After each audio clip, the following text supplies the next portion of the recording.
बिस्मिल्लाहिर्रहमानिर्रहीम।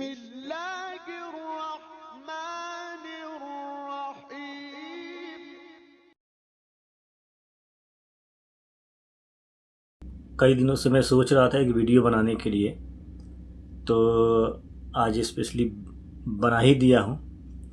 ये वीडियो दरअसल बनाने का मकसद ये है कि ये होली का लेके अभी हमारे मुल्क इंडिया में होली का लेके बहुत हल्ला मचा हुआ है। अब पता नहीं ये जब से ये देश बना है या जब से ये दुनिया बनी है तब से ये जुमा के दिन ही होली पहली बार आया है या इसके पहले भी कभी आया था। जो कुछ लोगों से मैं जैसे जो कुछ टाइप के लोग जो बयानबाजी दे रहे हैं उनसे मैं पूछना चाहता हूँ कि ये होली जुमा के दिन पहली बार आया है या इसके पहले भी कभी आया था, या 2014 के बाद मतलब कि ये ऐसा होली पहली बार मतलब कि हो रहा है, ऐसा तो है नहीं। जुमा के दिन अनगिनत बार होली पहले भी आ चुका है। कहीं कोई मसले नहीं है, कहीं कोई प्रॉब्लम नहीं है। लोग जुमे की नमाज भी पढ़े और होली भी हुआ, कहीं कोई मसला नहीं है। अभी आए दिन कुछ ना कुछ मसले होते रहते हैं, हिंदू मुस्लिम। ये तो अभी इंडिया में एक क्या बोलते हैं कि खाने में नमक जैसा है कि अगर खाने में नमक नहीं है तो उसका कोई स्वाद नहीं है। तो वही चीज़ अभी हो गया इंडिया में कि ये हिंदू मुस्लिम वाला एकदम नॉर्मल सी बात हो कि हर कोई भी कुछ भी बयान दे देता है। कोई भी बीजेपी का नेता है कुछ भी बयान दे देता है और उसके ऊपर कोई भी कार्रवाई नहीं होती और उस पर कोई एक्शन नहीं लेते सरकार चाहे प्रशासन, कोई भी नहीं। नॉर्मली छोटा सा मिस्टेक नहीं, वो एक शक भी हो गया मुस्लिम के ऊपर तो समझ ली उसकी लाइफ खलास, ख़त्म उसकी लाइफ। और क्या किया जाए, ये बातें लोगों को समझ में नहीं आएंगी। हिंदू मुस्लिम लोग करते रहेंगे, दुनिया ख़त्म हो जाएगी, इंसान ख़त्म हो जाएगा। मगर ये जो जहर लोगों ने बो के रखा है ना, ये अब लगता है ख़त्म नहीं होगा। क्योंकि इंसान की ज़िंदगी कितनी होती है, अभी के दौर में खूब से खूब 60-65, हाईएस्ट किसी का ऐसा होगा तो 70 जाएगा। उसके बाद उससे तो ख़त्म होना ही होना है, दुनिया से वो भी चला जाएगा, कुछ नहीं बचेगा। हम जैसा करेंगे वैसा ही आमाल। लोग बोलते हैं मरने के बाद होता है नहीं होता है वो तो एक अलग चीज़ है, मगर आप दुनिया में कम से कम इतना तो आपको मालूम है कि इंसानियत भी कोई चीज़ होती है। और यहाँ तो इंसानियत मुझे तो अब तो नहीं दिखता है, इसलिए कि मैं खुद अपनी बात बता रहा हूँ। मैं एक मुस्लिम हूँ और मैं गुरुद्वारा मंदिर एक मंदिर नहीं, कई जैसे कि होता है ना मानने वाले लोग, कोई मंदिर में जाता है, कोई मंदिर में जाता है। तो मैं अनगिनत मंदिर में गया हूँ, यहाँ तक कि हरिद्वार में जो आरती होती है शाम के टाइम में वहाँ मैं गया हूँ। हरिद्वार में जो हर की पौड़ी है अनगिनत बार मैं वहाँ गया हूँ। हरिद्वार में जो मनसा देवी चंडी देवी जो पहाड़ के ऊपर मंदिर है वहाँ अनगिनत बार मैं गया हूँ। क्यों गया हूँ, क्या मकसद था मेरा जाने का? अरे हम इस देश में रहते हैं, हमारे इस देश में हिंदू हैं, मुस्लिम हैं, मंदिर है, मस्जिद है, मज़ार है, सब कुछ है यहाँ पर। अरे हम इसी देश के हैं, यही हमारे कल्चर का सब हिस्सा है। हम मुस्लिम अपने धर्म को मानते हैं, मगर मुझे इंसानियत के नाते मुझे दूसरों से भी मोहब्बत है, दूसरे लोगों से भी लगाव है। तो मैं अगर मंदिर में जाता हूँ तो क्या उसमें मतलब कि क्या प्रॉब्लम है? ये मेरा धर्म भ्रष्ट हो गया या किसी के धर्म को मैं चोट पहुंचाने के लिए गया? क्यों गया? मैं इंसानियत के नाते गया ना मैं। मगर ये बात कौन समझता है? एक होली अभी आए, होली के लिए हल्ला मचा, कोई कुछ बयान दे रहा है, कोई कुछ। अरे कोई भी ये एक नॉर्मली चीज़ है, जो भी ये बयान दे रहे हैं उसमें 90% लोग पढ़े लिखे हैं। पढ़े लिखे जो लोग हैं उनको मालूम होना चाहिए कि हमारा जो ये जुमा है वो इबादत है और आपका जो होली है वो फेस्टिवल है। फेस्टिवल त्यौहार यानी खुशी होता है, आपका इबादत नहीं है। वो इबादत माने तो जैसे आपके यहाँ ये जो होली में काली पूजा होता है, काली पूजा जो होता है वो आपका इबादत हो गया, ये होली आप जो खेलते हैं, रंग लगाते हैं, ये जो होता है ये इबादत नहीं है, ये खुशी है, ये एक मनोरंजन है, खुशी है, त्यौहार है। आप इसे त्यौहार मना रहे हैं, खुश हो रहे हैं, इससे आप हैप्पी हैं, खुश हैं, आप इंजॉय कर रहे हैं। और हमारा जुमा जो है वो इबादत है। वैसे आपका काली पूजा है होली के दिन, वो आपका इबादत है। तो ये हमारा इबादत है, ये हमारा मतलब कि कोई फेस्टिवल नहीं है, त्यौहार नहीं है हमारा। ईद हमारा फेस्टिवल है, तो ईद में जो हम नमाज़ पढ़ते हैं वो हमारा फेस्टिवल नहीं है, वो हमारा इबादत है। वो हमारी इबादत बनाएगी। उसके बाद जो हम लोगों से मिलते हैं, खाते हैं, पीते हैं, ये वो हमारा फेस्टिवल का हिस्सा है। इन चीज़ों को लोग समझते नहीं। अरे भाई, नमाज़ पढ़ने के लिए क्या मुश्किल है? कोई नमाज़ पढ़ने जा रहा है, आप हिंदू हो, हम मुसलमान हैं, जा रहे हैं, तो एहतराम और इज़्ज़त तो यही होती है कि भाई एक अगला बंदा जा रहा है नमाज़ पढ़ने के लिए, तो मुझसे उसे तकलीफ़ ना पहुँचे, मुझसे उसे तकलीफ़ ना पहुँचे। वो नमाज़ पढ़ने जा रहा है, उसे तुम होली खेलना, तुम्हें कौन रोका यार होली खेलने से? कोई कौन रोका है? कोई मुसलमान अगर ऐसे बोलता है कि होली खेले, तो जूता से मैं मारूंगा उसे, कोई अगर बोलता है तो। अरे तुम्हारा खुशी का चीज़ है, मैं मतलब बोल रहा हूँ तुम्हारा खुशी का चीज़ है, तुम्हारा फेस्टिवल है यार, ये तो मनाना चाहिए, खुशी से मनाना चाहिए। कोई तुम्हें रोकने का छोड़ो ना, कोई बोल नहीं सकता है कि तुम क्यों मना रहे हो। हाँ, ये चीज़ है कि भाई हमारा भी एहतराम आप कीजिए, हम भी आपका एहतराम करेंगे। ये हमारा कोशिश रहेगा। जो भी मुसलमान भाई अगर मेरा वीडियो देखते हैं होली से पहले, तो मैं इनसे बोलूँगा कि भाई कोशिश कीजिए कि उन रास्तों से ना जाएं जहाँ पे ज़्यादा इस टाइप का होली का मजमा है या भीड़ भाड़ है, जो कुछ भी है, उस रास्तों से ना जाएं। उस जगह पे नमाज़ पढ़ें जहाँ थोड़ा सा आसानी हो, जहाँ पे कुछ ऐसे मसले ना, वहाँ नमाज़ पढ़िए। गांव में तो खैर उतने ज़्यादा मसले नहीं हैं, थोड़ा टाउन टाइप में ऐसे कुछ हो जाते हैं जहाँ पे कंजेस्टेड जगह है, हिंदू मुस्लिम सब मिक्स हैं, वहाँ थोड़े से तो एहतराम करना। होली क्या है? होली तो मेरे को लग रहा है कि जुमा हमारा होता है 12:30 बजे अजान होता है, उसके बाद नमाज। उस टाइम तक 90% होली ख़त्म हो चुकी होती है, क्योंकि होली सुबह से शुरू हो जाता है।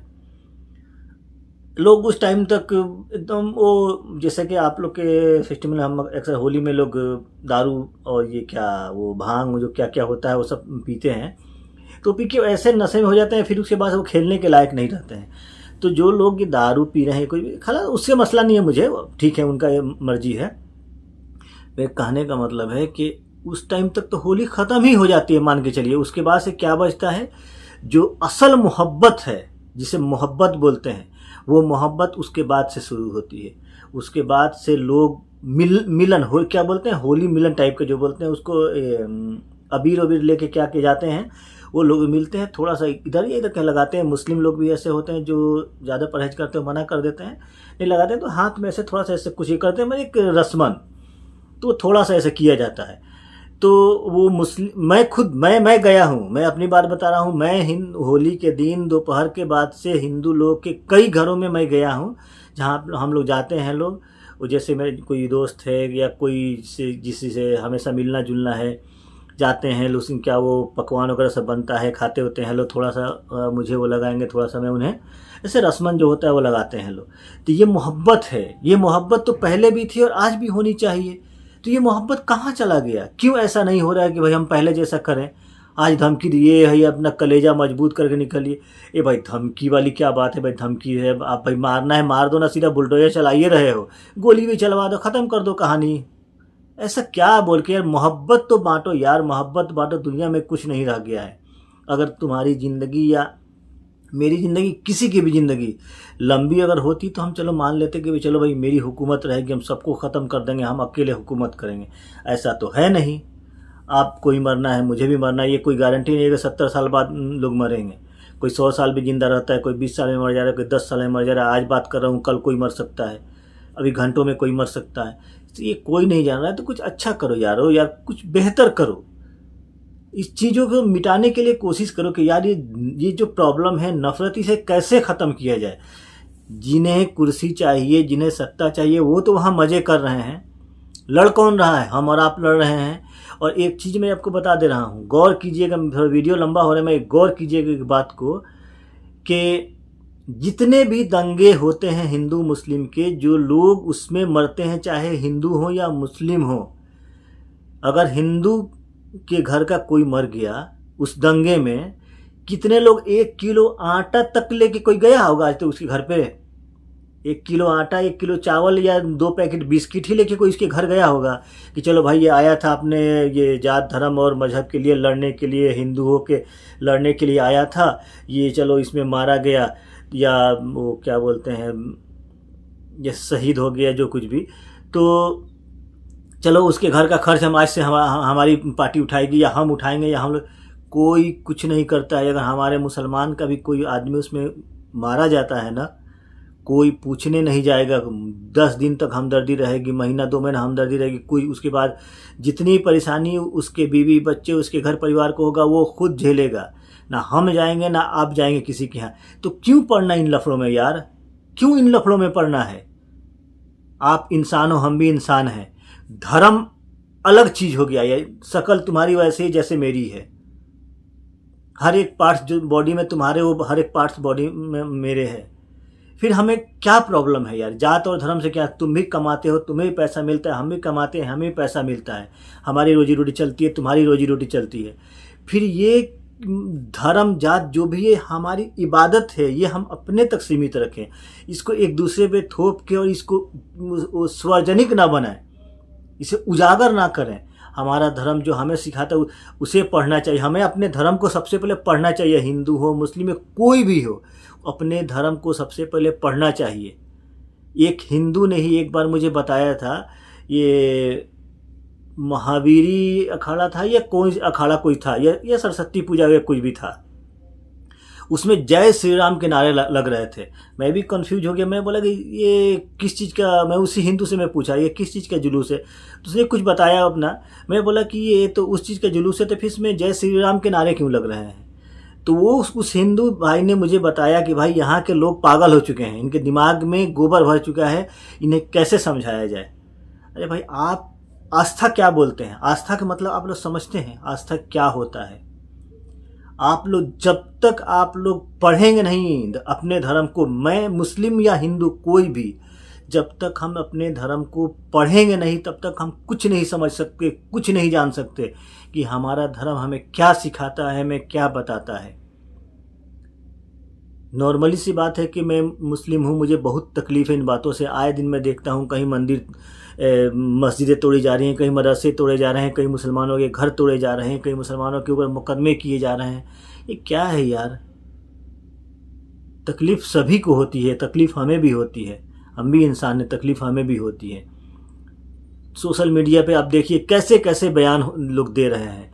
कोई कार्रवाई हो रही है, गलती से एक मुस्लिम अगर एक पोस्ट डाल देगा कुछ ऐसा आपत्तिजनक, तो उसके पूरी ख़ानदान को मिटाने की बात होने लगती है और उस पर मुकदमे तक हो जाते हैं, उसके घर पे बुलडोजर भी चल जाता है। क्या ये ठीक है? जैसे हम पहले थे, हम अगर वैसे आज अगर हम रहते हैं तो हमें क्या प्रॉब्लम हो सकता है? हम अपने घर खाते पीते हैं तो अपने घर खाते पीते हैं। दोस्ती भाईचारा यही तो होता है कि भाईचारा, हम आपस में मिलजुल के रहें, मोहब्बत के साथ रहें। तुम्हारी दुख तकलीफ में हम तुम्हारे साथ जाएं, हमारे दुख तकलीफ में तुम हमारे साथ में आओ। आज भी ऐसे आए दिन ऐसे होता है। किसी को ब्लड की ज़रूरत होती है तो हिंदू को मुस्लिम देता है, मुस्लिम को हिंदू देता है। आज भी उस टाइम तो कोई नहीं, ऐसा कोई मैटर तो सुनने में नहीं आता है। जो सामाजिक लोग हैं वो लोग तो ये करते हैं ना, फिर वहाँ तो कोई मसले नहीं होते हैं। फिर ये हर बात में धर्म बीच में आ जाता है और ये वहाँ मसले खड़े हो जाते हैं। फिर ऐसे नहीं, वैसे नहीं, ऐसे नहीं, वैसे नहीं, फिर कैसे होगा यार? आप लोग देखिए, हम मुसलमान हैं, हम तो भाई मजबूर हैं, हमारे पास पावर नहीं है, ताकत नहीं है, क्योंकि रोज़ हम इन चीज़ों को झेल रहे हैं। इसलिए कि हम लड़ नहीं सकते हैं, इसलिए कि हमारे धर्म सिखाता है कि अगर जंग तुम्हारे ऊपर हो रहा है, अगर जंग हो रहा है तो अगर तुम एकदम के होता है सर से पानी ऊपर हो रहा है, जंग करना है तो उसमें भी ख्याल रखना है, बच्चों का, बूढ़ों का, औरतों का, फसलों का, इन सब चीज़ों का ख्याल रखना है। जो निहत्था है उस पर वार नहीं करना है। तो ये सब चीज़ हमें सीखने की ज़रूरत है। ऐसा नहीं है कि आपके धर्म में बोला जाता है कि अब मारो काटो, ऐसा नहीं है। आपके धर्म में भी वही चीज़ सिखाया जाता है जो एक इंसानियत होती है। जैसे हमारे धर्म में जो सिखाया जाता है वही चीज़ आपके धर्म में सिखाया जाता है। तो इन सब चीज़ों को हम जानेंगे, समझेंगे, तभी तो इन चीज़ों से हम दूर रहेंगे। व्हाट्सअप यूनिवर्सिटी से लोग ज्ञान ले रहे हैं कुछ भी, अरे उसी व्हाट्सअप से अच्छी चीज़ें भी आती हैं। आप अच्छी चीज़ें छोड़ देते हो, गलत चीज़ों को पकड़ लेते हो। आप अच्छी चीज़ों को पकड़ो ना रे दोस्त, उसे पकड़ोगे तो अच्छी चीज़ें हासिल होंगी। मगर आप लोग वो सब चीज़ें छोड़ के और गलत चीज़ों को पकड़ते हो। ये हमें इस दुनिया में कितने दिनों तक रहना है यार? मोहब्बत और भाईचारा से रहे ना यार। अगर मैं कितनी बहुत अनगिनत ऐसी बातें बता सकता हूँ हिंदू मुस्लिम के ऊपर। मैंने जहाँ शामिल हुआ, मैं इन लोगों के साथ मोहब्बत से, मैं बहुत ऐसी चीज़ों में शामिल हुआ, ये साथ में किया, वो साथ में किया, कभी कोई ऐसा मसला नहीं है। आज हमें डर लगता है किसी हिंदू मेले में जाने में, किसी हिंदू के कुछ ऐसे प्रोग्राम में जाने में। हमें डर लगता है कि कोई ऐसा इंसान होगा जो झूठ गांठ बांध के बोल देगा ये मुस्लिम है, यहाँ पे आया था ये दंगा करने के लिए, ये ऐसे करने के लिए, कुछ भी हो जाएगा और इसे पुलिस मान लेगी और हमारे ऊपर कार्रवाई भी हो जाएगा। और कोई प्रूफ की ज़रूरत नहीं है, बस इतना कह देना काफ़ी है कि ये मुस्लिम है, ये आया था ये करने के लिए। तो मैं वही हूँ जो कल मंदिरों में जाता था, दोस्तों के साथ मंदिरों में जाता था, वो पूजा करते थे, मैं वैसे वहाँ पे देखता था ऐसे कैसे मुझे अच्छा लगता था, मैं जाता था। और आज नहीं जाता हूँ। मैं चाहता हूँ कि मैं जाऊँ, नहीं जाता हूँ, क्योंकि ऐसा माहौल बन चुका है। 20 साल पहले की मैं बात बता रहा हूँ। हमारे बाज़ार पे कोई 1 या 2 मुस्लिम के होटल होंगे, बाकी तकरीबन वो हिंदू के होटल हैं, कई होटलें हैं। उस दौर में मुझे याद है कि जब रमज़ान का महीना आता था तो उनके दुकानों में एक पर्दा लगता था। पर्दा, सामने सामान्य बिकती थी, मगर जिस जगह पे बैठ के खाया जाता था वहाँ पे पर्दा लगता था। क्यों पर्दा लगता था? एक एहतराम था कि जो खाने वाले क्या, जो मुस्लिम होगा वो क्या मतलब कि वही आगे खाएगा। हिंदू भी खाते हैं, तो पर्दा लगता था, एहतराम था कि जो भी मतलब किसी मुसलमान, जैसे हमारे में होता है कि किसी जो रोज़दार के सामने नहीं खाना है, नहीं खाना चाहिए, अच्छा नहीं लगता है, और मना है कि किसी रोज़दार के सामने नहीं खाओ, क्योंकि उसका हो सकता है उसका मिजाज बदल जाए, लालच आ जाए उसे भी, तो इसलिए मना किया जाता है। तो ये एहतराम था उस दौर में कि एक हिंदू भाई हमारे उस होटलों में पर्दे लगाते थे कि जो हिंदू भी भाई हमारा खाने जाएगा वो पर्दे के अंदर खाता था। वो एहतराम, वही होटल की मैं आज बात कर रहा हूँ, नहीं लगता है पर्दा। आज उनके दिमाग में क्या हुआ है? मैं उनके होटल में तोड़फोड़ करने गया, उनके होटल में चोरी किया, उनके बेटे से, भाई से, उनसे झगड़ा किया? नहीं किया ना। फिर आज उसी होटल में नहीं लगता है, पहले लगता था, आज नहीं लगता है। अब इस पे मैं क्या बोलूं? क्योंकि दिमाग में इंसान के जहर घोला गया है। जब इंसानों के दिमाग में जहर घोल दिया जाएगा तो वो क्या होगा, उसका असर तो कहीं ना कहीं निकलेगा ना। और ये जहर जैसे होता है ना कि एक गेहूं का बीज लगाते हैं तो उसमें कई गेहूं के पौधे मतलब दाने निकलते हैं, वही है कि जहर जो घोला जा रहा है, ये जहर फैल रहा है, पूरा बढ़ रहा है। और इसे रोकेगा कौन? ना ही कोई मिनिस्टर रोकेगा, ना ही कोई प्रशासन, कोई नहीं। ये रोकना हमारा और आपका काम है। जब तक अपने हम दिमाग को शांत नहीं करेंगे, उसे समझेंगे नहीं बातों को, तो ये कुछ नहीं होने वाला है, और ये ना ही ये जहर रुकने वाला है। अगर हमें इस देश को खूबसूरत बनाना है, इस देश को अच्छा बनाना है, भाईचारा मोहब्बत के साथ रहने वाला बनाना है, तो हमें इस पर काम करना होगा। इन नेताओं के चक्कर में हमें नहीं पड़ना होगा। इसलिए कि आप देखते जाओ, हर एक देश को देखो कहाँ से कहाँ चला गया। सिर्फ 2 ऐसा कंट्री है, एक इंडिया और एक पाकिस्तान। ये 2 कंट्री ऐसा है जो कभी तरक्की ही नहीं कर रहा है। बांग्लादेश को देख लीजिए आप, कितनी तरक्की करते जा रहा है। बहुत मतलब बांग्लादेश तो है आज भी पीछे बहुत है, मगर फिर भी उसकी ग्रोथ बढ़ रही है। और इंडिया और पाकिस्तान को आप देख लीजिए, क्योंकि हमारे अंदर हम देश को बढ़ाने के, जहाँ पे नेता के चक्कर में जनता पड़ जाएगी वो देश कभी तरक्की नहीं करेगा। वही हाल हमारा हो रहा है। क्या हमारे पास पावर नहीं है, हमारे पास ताकत नहीं है, कि हमारे पास काबिलियत नहीं है कि हम किसी और देश जैसा हम बेहतर खुद को, अपने देश को बना सकें? सब कुछ है हमारे पास, मगर हमारी जो देश में जो सिस्टम चल रहा है वो सत्ता के लिए सिर्फ चल रहा है। देश को बड़ा करने के लिए नहीं, देश को तरक्की करने के लिए नहीं चल रहा है, वो सिर्फ सत्ता हासिल करने के लिए चल रहा है। खैर, वीडियो तो बहुत लंबा हो गया है, पता नहीं आप लोग इसे सुनेंगे, देखेंगे, नहीं देखेंगे, ये आपकी मर्जी है। मगर अगर आप ये वीडियो को देखिएगा तो इस पर आप गौर कीजिएगा, सोचिएगा, समझिएगा। अच्छा लगेगा तो किसी आगे आप शेयर कीजिएगा। शायद किसी से इस वीडियो देख के किसी को शायद इस में बदलाव महसूस हो, शायद उसके अंदर बदलाव हो और वो माहौल को बदलने की कोशिश करे, शायद सब बेहतर हो जाएगा। बाकी अल्लाह करीम, हम लोग को वही उम्मीद अल्लाह से है, अब उसी अल्लाह पे हम भरोसा करते हैं कि सब बेहतर होगा। जो आजकल जो माहौल चल रहा है शायद सब बेहतर हो जाएगा इंशाअल्लाह।